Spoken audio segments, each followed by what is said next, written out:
नमस्कार, fact flash news में आपका स्वागत है। और जिस तरह से गुजरात में स्थानीय निकाय के चुनाव हो रहे हैं, इस मौके पर चुनावी बातें तो चलती हैं, मगर हमारे जो सनातन धर्म है उसमें कहा जाता है कि राज सत्ता से ऊपर धर्म सत्ता होती है। और इसीलिए हम संतों के पास आए हैं, महापुरुषों के पास आए हैं, उनकी सलाह लेने के लिए। हमारे साथ वैष्णवाचार्य 108 द्वारकेश लाल जी महाराज हैं, उनसे हम चर्चा करेंगे।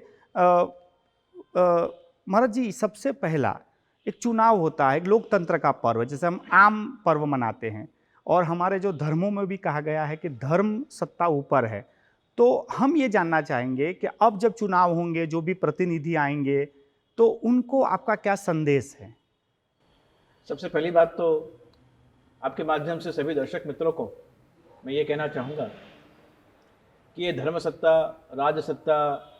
और देश सत्ता और सैनिक सत्ता, ये सब हमारे प्राचीन परंपरा से हमारे व्यवहार में हैं। और कब इनका कौन उपयोग करता है और किस प्रकार से इनका मूल्यांकन किया जाता है, किस प्रकार से इसको हम हृदयपूर्वक स्वीकार करते हैं, उस पे आधारित ये सब श्रद्धा के, विश्वास के और हमारी अपनी अपनी कार्य प्रणाली के द्योतक हैं। और उसी के माध्यम से ये शब्दों का प्रयोग धर्म सत्ता, राज सत्ता आदि किया जाता है। आने वाले समय में जो भी उम्मीदवार विजयश्री होकर आए और इस संस्कारी नगरी के सर्वांगीणी विकास के लिए वो कार्य करें, और जितनी व्यवस्थाएं या कष्ट समाज को अलग अलग क्षेत्र में, अलग अलग विस्तारों में हो रहे हैं, कहीं किसी को पानी की समस्या, किसी को जल की, किसी के माध्यम से कहीं कॉरपोरेटिंग वेल की बात है, कहीं रोड रास्ते की बात है, ये जो भी कुछ कोई भी सत्ता में आता है, पुरानी की हुई चीज जो है वो सब समय के साथ पुरानी होती जाती हैं और समाज कुछ कुछ नया चाहता है। उसी प्रकार से ये सत्ता परिवर्तन जब होता है, तब मैं ये कहना चाहूँगा कि ये सत्ता परिवर्तन के साथ साथ हम कभी भी ये ना भूलें कि भारतवर्ष अब विश्वगुरु होने की कगार पर पहुंच रहा है। और विश्वगुरु होने की जब हम बात करते हैं तो हम सब उसके रूट्स हैं। हम मूल में जितना परिपक्व होंगे, जितना ट्रांसपेरेंट होंगे, जितनी पारदर्शिता और जितना हमारे में अपने उत्तरदायित्व का ज्ञान स्वयं को होगा, तद अनुसार हम समाज को अपनी श्रेष्ठता के रूप में उत्तम से उत्तम दे सकते हैं। तो मैं यही अपेक्षा करूंगा कि आने वाले समय में जब विजयश्री होकर जो इस शहर की व्यवस्था के लिए, अनुशासन के लिए, प्रशासन के लिए जो जो व्यक्ति नियुक्त किए गए हैं, वो जब विजयश्री होकर आए, तब इस शहर का कलेवर बदले। भूतकाल में बहुत सुंदर कार्य हुए, बहुत अच्छे कार्य इस शहर में नए नए हुए हैं। रोड रास्ते से लेकर और डेवलपमेंट की दृष्टि से नवीनीकरण बहुत कुछ हुआ है। लेकिन जरूर मैं कहना चाहूँगा कि आने वाले समय में शेष कार्य जितने बाकी हैं वो पूर्ण हो और संस्कारी नगरी की गरिमा इसके पूर्ण संस्कार से कला नगरी के रूप में पूरे राज्य में, राष्ट्र में, विश्व में इसके कार्यशैली की, जैसे दूसरे शहरों की गणना श्रेष्ठताओं के लिए की जाती है कि भाई इस शहर में इतना डेवलपमेंट हुआ, आज गुजरात में ये नंबर 1 पे है, नंबर 2 पर है, नंबर 3 पर है। ऐसे इस शहर के नागरिक होने के नाते मैं ये जरूर चाहूँगा कि हमेशा हमारा शहर नंबर 1 रहे, हर कार्य में, हर क्षेत्र में, और इसका सर्वांगीण विकास हो, यही मेरी प्रार्थना। महाराज जी, ये भी जानना चाहेंगे कि हमारे जो भगवान अवतरित हुए, कृष्ण हुए, राम हुए, वो राजा के रूप में हुए थे। अभी राजाशाही तो नहीं है, लोकशाही है, मगर वडोदरा के जो मेयर होंगे, प्रशासन होगा, उन्हें नगर को उसी तरह डेवलप करना होगा या संभालना होगा कि वो राजा हैं। तो एक राजा को प्रजा के प्रति किस तरह का व्यवहार, किस तरह की उसको माहौल देना होता है? राजा प्रजा को अपनी संतान समझ के जब कार्य करता है, तब पारदर्शिता, लागणी, अवेयरनेस, सजागता और साथ साथ में हमारे उत्तरदायित्व का निर्वाह, ये चारों बातें एक साथ जब हम सत्ता पर आने के बाद अपनी प्रजा के लिए या संतान के लिए जब करते हैं, तब हम अपनी संतान को या प्रजा को एक मुकम्मल स्थान पर देख सकते हैं। और उसी वजह से राजा को भगवान का रूप माना गया और प्रजा को राजा की संतान के रूप में हमारे यहाँ देखा गया। तो ये समन्वय जो है वो परापर काल से चल रहा है, और आने वाले समय में जो भी सत्ताधीश हों वो सभी प्रजा के प्रति अपनी पूर्ण लागणी, पूर्ण संतान भाव रखते हुए, इसको गुजराती में कहते हैं ना कि एने उछेर से,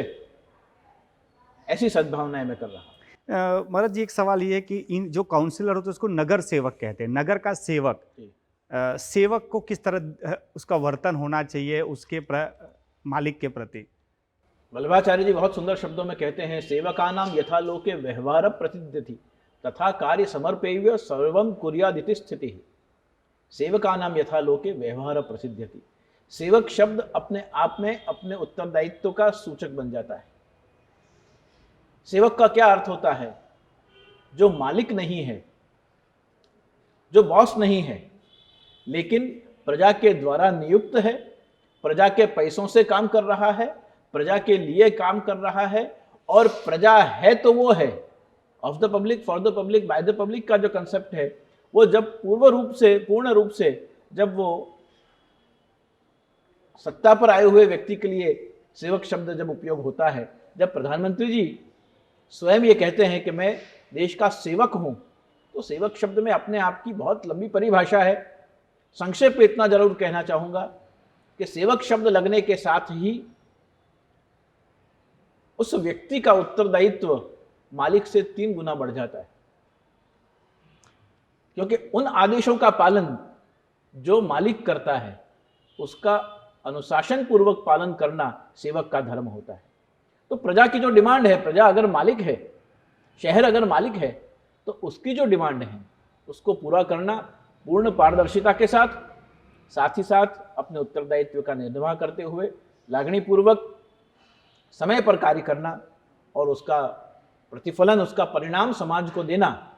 ये अपने आप में बहुत श्रेयस्कर है, श्रेष्ठ है और उत्तम है। महाराज जी, जो नेतागण हैं, जो टिकट मिली है, जो लोग आपके संपर्क में आपका आशीर्वाद लेने आते हैं, उन्हें तो आप संदेश देते होंगे, मगर हमारी जो वडोदरा की आम जनता है अब मतदार के रूप में आ गई है, तो उन मतदारों को आपका क्या संदेश है? वो क्या सोचकर, किस तरह से इस लोकतंत्र के महापर्व पर मतदान करें? व्यक्तिगत संबंध, नियुक्त किए गए व्यक्ति की कार्यशैली, उसकी क्षमता और हमारी अपेक्षाएं, इसका समन्वय करते हुए प्रत्येक व्यक्ति को मतदान करना चाहिए, और अपने उस अधिकार का उपयोग करते हुए प्रत्येक व्यक्ति मत देते हुए अपने क्षेत्र, अपने वार्ड का, अपने विभाग का